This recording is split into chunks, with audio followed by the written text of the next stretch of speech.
tous et bienvenue dans ce nouveau podcast de Femmes à part. Comme vous le savez, en ce mois d'octobre, nous continuons de faire des podcasts autour de la thématique femmes catholiques dans une société hostile. Voilà, comment être dans le monde sans être du monde, ne pas tomber dans les pièges du monde tout en gardant la foi et en vivant dans ce monde dans lequel on est. On ne va pas vivre en autarcie, et donc voilà la thématique de ce mois. Je vous avais fait une courte introduction vendredi dernier, et aujourd'hui nous allons déjà aborder le premier axe. Comme je l'avais dit, ça va se dérouler autour de 3 axes, et le premier sera celui de la foi, qui est quand même important, vu que on parle de femmes catholiques, n'est-ce pas? Et donc ça va être notre premier guide, notre premier appui, la première vertu à laquelle nous pourrons nous accrocher afin de ne pas tomber dans les pièges du monde, justement, et à garder, à rester des femmes catholiques quoi qu'il arrive, même si nous vivons dans une société anticléricale. Alors comme d'habitude, je vous mets tous les liens nécessaires en barre d'informations, juste en dessous de cette vidéo. Vous avez le lien vers le blog femmesapart.com, vers la boutique, vers mon livre, vers la newsletter que j'envoie tous les dimanches avec du contenu exclusif et qui est gratuite, bien évidemment. Il y a également sur le blog, vous trouverez de la bibliographie par exemple, ou d'autres articles reliés à cette thématique. Et bien sûr, je vous mets les liens vers les réseaux sociaux de Femmes à part, comme ça vous pouvez me suivre où vous le souhaitez et là où ça vous arrange le plus. Alors pour cette thématique de la foi, commençons peut-être par la définition. Donc la définition du catéchisme de l'Église catholique: la foi est une vertu théologale, grâce divine, infusée par Dieu dans l'âme, par laquelle on croit en Dieu et à tout ce qu'il a dit et révélé, et que l'Église propose de croire parce que Dieu est la vérité. Voilà, c'est-à-dire c'est ce qu'on récite dans l'acte de foi que tout chrétien devrait réciter tous les jours. Et la foi est à la fois, donc comme c'est dit dans sa définition, une grâce de Dieu, mais donc un cadeau de Dieu, on va dire, mais c'est aussi quelque chose que l'on peut entretenir, que l'on peut rechercher. Voilà, on peut se poser des questions. C'est vrai que par exemple quand les gens se convertissent ou alors fréquentent des gens catholiques mais que eux-mêmes ne le sont pas, eh bien ils vont pouvoir se poser des questions par rapport à la foi, etc., par rapport à la religion, à la pratique et tout, et finalement ça va quand même rester un don de Dieu, même si ça peut être une démarche de leur part. Ils vont chercher, ils vont se renseigner, ils vont avoir des conversations, ils vont aller voir des prêtres, ils vont rentrer dans des églises, etc.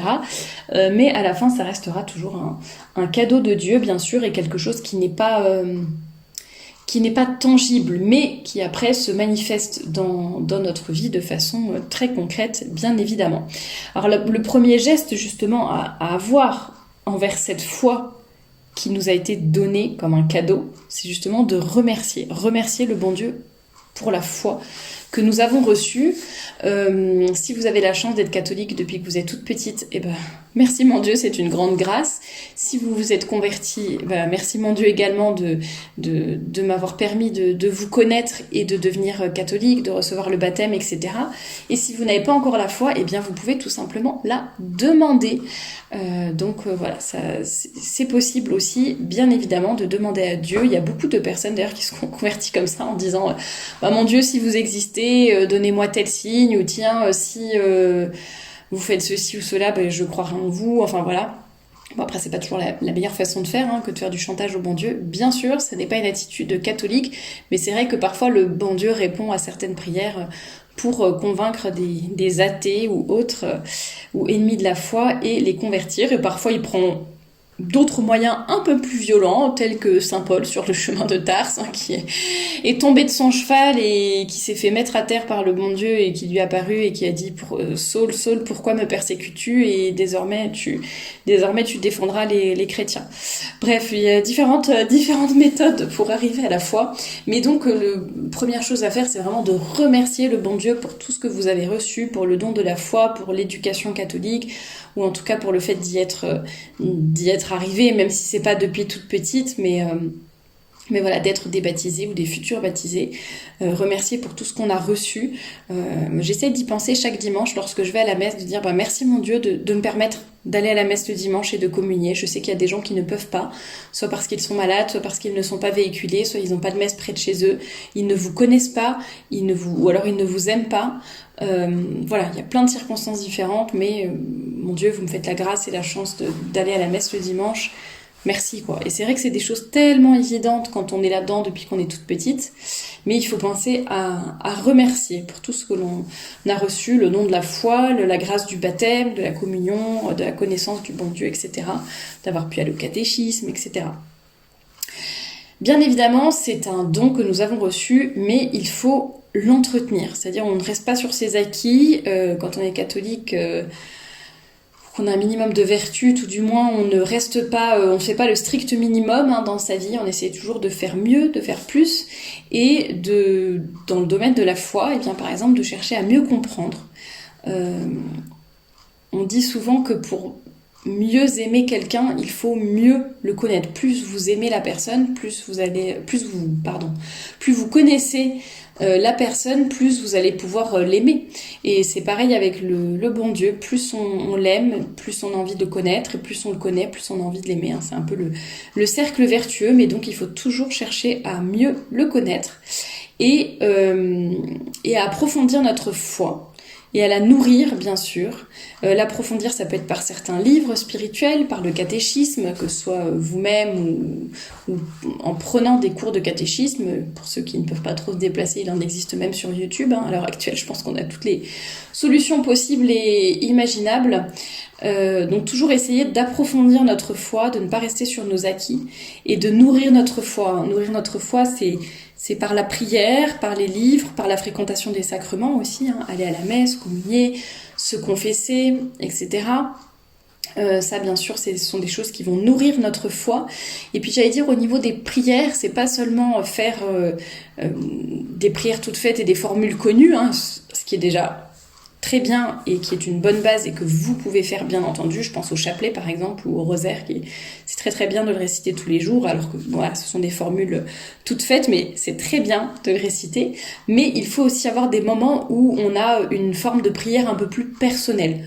On va vraiment s'adresser au bon Dieu. J'en avais déjà parlé dans un article du blog de la méditation, de cette oraison que l'on peut faire le matin ou le soir, enfin un moment où ça nous arrange le plus, pour vraiment se rapprocher du bon Dieu et essayer d'avoir un dialogue personnel avec lui. Il faut vraiment le voir comme la prière doit vraiment être un cœur à cœur, comme un rendez-vous amoureux avec le bon Dieu. Vous voyez, quand vous avez un amoureux, que vous êtes marié ou autre, que vous avez quelqu'un que vous aimez beaucoup dans votre vie, ou même une amie qui vous est très chère, vous avez envie de passer du temps avec cette personne, vous avez envie de lui parler, de lui raconter des choses, d'écouter ce qu'elle a à vous dire aussi, vous êtes capable aussi de rester en silence l'un à côté de l'autre, vous êtes capable de vous sacrifier pour cette personne, etc. Enfin, il faut vraiment le voir comme ça pour le bon Dieu et de se dire... c'est notre rendez-vous, c'est le rendez-vous, le cœur à cœur amoureux que j'ai avec vous tous les matins, mon Dieu. Et je suis heureuse de pouvoir vous parler, vous confier certaines choses, vous demander des grâces pour d'autres sujets. Juste vous dire que je vous aime, que je vous adore, que je vous contemple, que je vous remercie pour tout ce que vous faites pour moi. Enfin voilà, à chacune de personnaliser un peu son oraison, sa méditation, mais en ayant vraiment une relation personnelle avec le bon Dieu. La foi, la vie catholique, c'est pas juste de réciter des choses, de réciter des formules et puis de faire le strict minimum, de cocher les cases. Je coche la case du chapelet, je coche la case de la messe le dimanche, je coche la case de l'abstinence le vendredi. Enfin voilà, on coche nos petites cases et puis on est contente et puis ça suffit. Non, ça doit être vivant, notre foi doit être vivante, on doit la nourrir et l'approfondir aussi, comme je le disais tout à l'heure. Et surtout, il faut la vivre au quotidien. Et ce, quelles qu'en soient les conséquences. Donc quand je dis la vivre au quotidien, c'est-à-dire on n'est pas juste des catholiques le dimanche, on n'est pas juste des catholiques chez nous, à l'abri des regards, on n'est pas juste des catholiques dans la prière, dans les moments de prière ou de fréquentation des sacrements, ou quand on est en présence d'un prêtre, on est catholique en fait jour et nuit. Donc, même si ça peut vous paraître bizarre, mais nos loisirs, en quelque sorte, doivent être catholiques. Notre travail doit être mis sous le regard du bon Dieu. Nos vêtements doivent être des vêtements dignes d'un chrétien. Les livres que nous lisons, bien sûr, doivent respecter notre foi. La façon dont nous nous nourrissons doit aussi refléter notre foi, en quelque sorte. Alors, bien sûr, c'est pas, tiens, quand je suis en train de couper mes courgettes, je vais les couper d'une façon catholique. C'est pas dans le sens là. C'est dans le sens que tout doit être tourné vers le bon Dieu. Tout doit être tourné vers notre bonheur éternel, notre bonheur du ciel. Chaque chose doit vraiment refléter notre foi et dans tous les domaines de notre vie et à tous les moments de notre vie. Pas que le dimanche, même si le dimanche c'est d'une façon encore plus spéciale, mais tous les jours et dans tous les domaines. Je le disais pour les loisirs par exemple, bien évidemment on a le droit de se détendre, de rire, de prendre du bon temps, etc. Mais ça doit rester dans un cadre catholique, raisonnable et respectueux de notre foi et du bon Dieu tout simplement. Donc c'est ça, vivre sa foi au quotidien, c'est la vivre dans tous les aspects de notre vie. Alors je parlais de la nourriture, mais justement ne pas tomber dans la gourmandise, qui est un péché bien entendu, mais aussi nourrir son corps d'une façon qui est saine, qui respecte cette enveloppe charnelle que le bon Dieu nous a donnée. Ça peut être ce genre de choses. Pour les vêtements, j'en ai déjà parlé beaucoup sur cette chaîne, mais des vêtements qui respectent notre dignité. Nous sommes filles du roi des rois, nous sommes catholiques. Bien évidemment, on ne s'habille pas comme une femme de mauvaise vie. On se respecte, on respecte les autres à travers notre vêtement. Voilà, donc tous ces aspects-là, la foi se vit au quotidien. C'est pas juste une théorie, c'est pas juste quelque chose qui est cantonné au domaine voilà, dans la maison, à l'abri des regards, ou juste le dimanche, mais c'est partout et tout le temps, et dans tous les domaines de notre vie. Et la vivre aussi, quelles qu'en soient les conséquences. Alors parfois ça nous coûte de dire qu'on est catholique, ça nous coûte de dire non, là je vais pas travailler ce matin parce que je vais à la messe, c'est dimanche, ou je ne travaille pas le dimanche, c'est le jour du Seigneur, ou parfois on va avoir des choses, des témoignages, des actes à poser qui ne seront pas forcément évidents. Il va falloir du courage, mais voilà, on vit notre foi jusqu'au bout et sans avoir peur des conséquences. Non, on peut avoir peur des conséquences, mais voilà, en faisant confiance au bon Dieu pour la suite, j'allais dire. Et c'est le père Bateman dans le livre Formation de la jeune fille qui dit « Comprenez donc la grandeur et la sublimité de votre foi ». C'est vrai, c'est un don direct de Dieu. Donc, forcément, c'est grand. Enfin, juste, on pourrait s'arrêter et méditer là-dessus.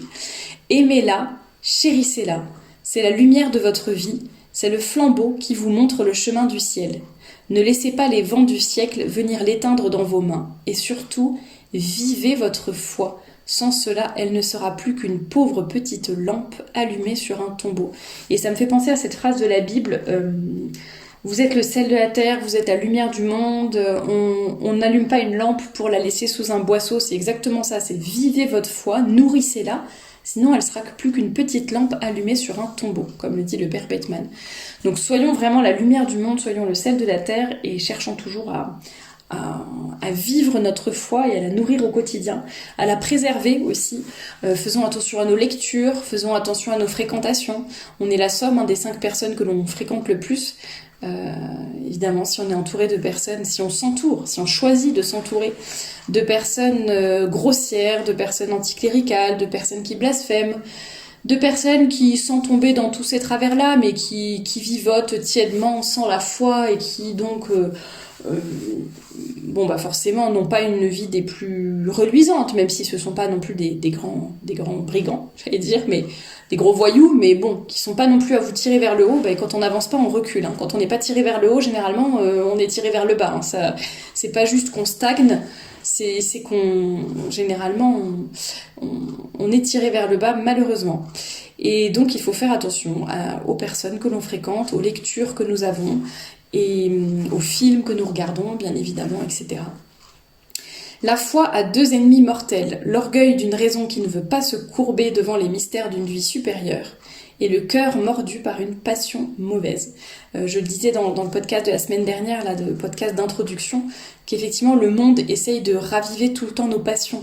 Le monde essaye de nous réduire à nos passions pour qu'ensuite nous soyons facilement manipulables et qu'on soit menés par le bout du nez finalement. ça sera seulement notre plaisir égoïste individuel qui comptera. La foi nous aide à nous élever justement au-dessus de tout ça et de nous protéger d'une certaine façon aussi. Et donc c'est difficile, c'est pas forcément facile dans le monde actuel d'être fier de notre foi, de l'affirmer, de la montrer, en tout cas de ne pas la cacher. Ça n'est pas forcément facile, mais il faut être fier. Pas d'une fierté orgueilleuse, mais déjà fière et reconnaissante de ce que le bon Dieu nous a donné. Fière et d'avoir envie de partager ce que nous avons reçu, de le partager avec le monde, de le faire connaître aux autres, faire connaître le bon Dieu. Et puis être toujours dans la dignité aussi, avoir cette dignité qui est un peu inhérente aux chrétiens qui pratiquent vraiment sa foi. Et ça rejoint quelque chose que je voulais dire pour conclure par rapport à l'exemplarité, le témoignage, etc. Donc je vous disais de ne pas cacher votre foi, d'en être fier, de la nourrir, d'assumer les conséquences, d'aller jusqu'au bout pour votre foi. Et finalement, on peut faire beaucoup. On n'est pas toujours obligé de faire des grands discours, de convaincre les gens sur la foi, etc. Mais rien que par notre exemple, en fait, on peut faire beaucoup. Donc là, vous voyez, aujourd'hui, je suis en train de vous parler de la foi, justement un peu dans un discours, dans un podcast, etc. Et tant mieux si ça touche certaines personnes, mais je crois que c'est encore plus efficace dans la vraie vie, dans la façon dont je réponds à vos commentaires, à vos mails, dans mon quotidien par rapport à mes collègues ou autres, la façon dont on se comporte avec les gens. Je pense que ça dit beaucoup de choses sur nous, que ce soit dans la famille, dans le domaine professionnel, dans nos paroisses, etc. Et nous devons, en tant que catholiques, être des exemples pour les autres. C'est ainsi, parce que là, on a plutôt parlé du fait de, attention, la femme catholique qui ne se laisse pas contaminer ou tirer vers le bas à cause d'une société qui est vraiment hostile à la religion catholique, mais à toute forme de vertu, de façon générale. Mais ça marche aussi dans l'autre sens, c'est ne pas se laisser contaminer par le mal, mais aussi contaminer les autres avec le bien, leur faire connaître le bon Dieu, leur faire connaître la vertu, etc. Et donc ça marchera beaucoup, ça passera beaucoup à travers notre exemple, à travers la façon dont on se tient, dont on s'habille, dont on parle, dont on travaille, dont on traite les autres. On peut faire énormément par notre exemple. En tout cas, je vous encourage à faire attention à cela, non seulement à vouloir protéger votre foi, la nourrir, l'entretenir, l'approfondir, mais aussi évidemment la faire rayonner, faire connaître le bon Dieu autour de vous, être des bons témoins de son évangile. Et n'oubliez pas cette phrase, vous êtes le sel de la terre, vous êtes la lumière du monde. Soyons dignes de notre titre de chrétien, soyons dignes d'être baptisés, d'avoir reçu toutes ces belles grâces du bon Dieu et faisons rayonner notre foi autour de nous. C'est tout ce que je vous souhaite en tout cas et je vous dis à vendredi prochain pour un nouveau podcast.